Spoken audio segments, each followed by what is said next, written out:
When we came to Israel, it's kind of trying to explain the mindset of a 13-year-old. When we were growing up in Poland, especially in my school where there was just a handful of Jewish children, and in our building, big building, where we were the only Jewish family.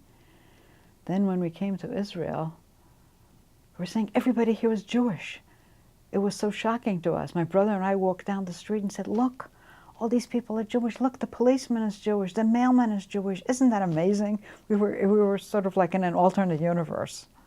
And then coming back here, of course, things were different. So we were introduced to the kibbutz life early on when we first came, as I told you, from the first day we were in the kibbutz.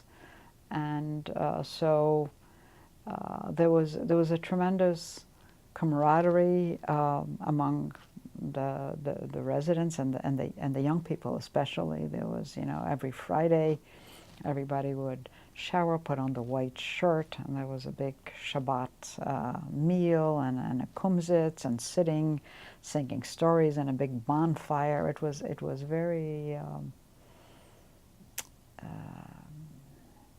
moving for an impressionable 13-year-old. So I was pulled right in, and of course participating in Israel's 10th anniversary, where everybody was out in the streets all night dancing, was such a meaningful experience for me, and very important, very formative.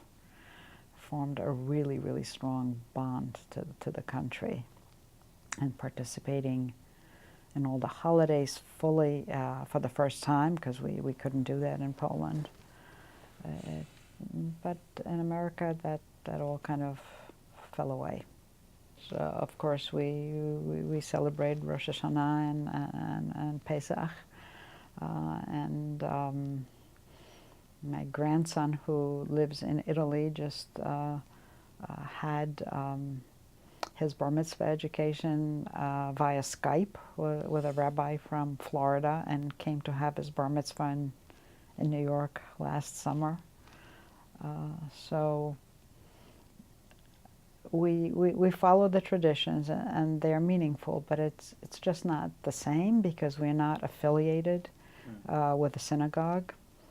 Where, as I said, we are very Jewish culturally, but not religiously. So without having that kind of institutional affiliation, it's harder. It's harder to participate in a larger kind of sense.